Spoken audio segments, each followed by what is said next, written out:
क्या सचमुच आत्मा होती है? आध्यात्मिक हिंदी कहानी। प्रातः काल का समय था। गुरुकुल में हर दिन की भांति गुरुजी अपने शिष्यों को शिक्षा दे रहे थे। आज का विषय था आत्मा। आत्मा के बारे में बताते हुए गुरुजी ने गीता का यह श्लोक बोला, नैन छिंदन्ति शस्त्राणि नैन दहति पावकः न चैन क्लेदयन्त्यापो न शोषयति मारुतः। अर्थात आत्मा को न शस्त्र छेद सकते हैं, न अग्नि जला सकती है, न जल उसे गला सकता है और न हवा उसे सुखा सकती है। इस आत्मा का कभी भी विनाश नहीं हो सकता है, यह अविनाशी है। यह सुनकर एक शिष्य को जिज्ञासा हुई। वह बोला, किंतु गुरुवर यह कैसे संभव है? यदि आत्मा का अस्तित्व है, वो अविनाशी है, तो भला वो इस नाशवान शरीर में कैसे वास करती है और वो हमें दिखाई क्यों नहीं देती?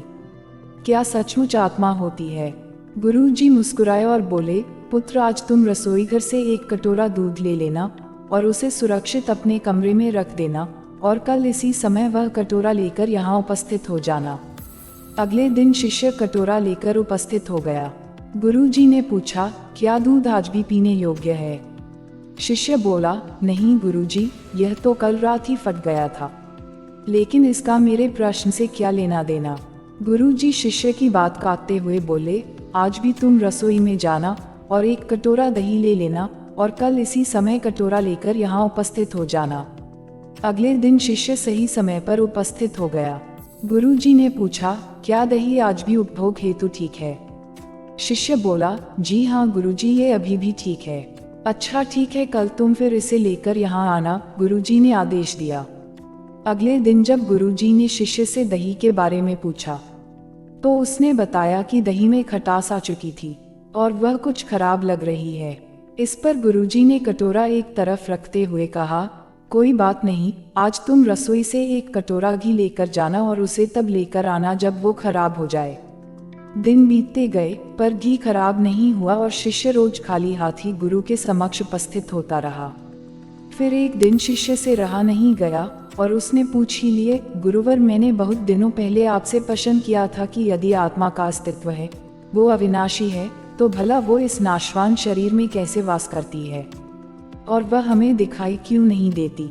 क्या सचमुच आत्मा होती है? पर उसका उत्तर देने की बजाय आपने मुझे दूध, दही, घी में उलझा दिया। क्या आपके पास इसका कोई उत्तर नहीं है? इस बार गुरुजी गंभीर होते हुए बोले, वत्स, में ये सब तुम्हारे प्रश्न का उत्तर देने के लिए ही तो कर रहा था। देखो, दूध, दही और घी सब दूध का ही हिस्सा हैं। लेकिन दूध एक दिन में खराब हो जाता है, दही 2-3 दिनों में, लेकिन शुद्ध घी कभी खराब नहीं होता। इसी प्रकार आत्मा इस नाशवान शरीर में होते हुए भी उसे कभी नष्ट नहीं किया जा सकता। ठीक है गुरुजी, मान लिया कि आत्मा अविनाशी है, लेकिन हमें घी तो दिखाई देता है पर आत्मा नहीं दिखती। शिष्य, गुरुजी बोले, घी अपने आप ही तो नहीं दिखता।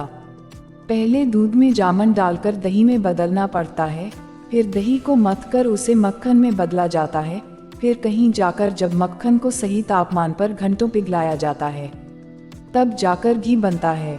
हर इंसान आत्मा का दर्शन यानी आत्मदर्शन कर सकता है, लेकिन उसके लिए पहले इस दूध रूपी शरीर को भजन रूपी जामन से पवित्र बनाना पड़ता है। उसके बाद कर्म की मथनी से इस शरीर को दीन दुखियों की सेवा में मचना होता है और फिर सालों तक साधना व तपस्या की आंच पर इसे तपाना होता है, तब जाकर आत्म दर्शन संभव हो पाता है। शिष्य गुरुजी की बात अच्छी तरह से समझ चुका था।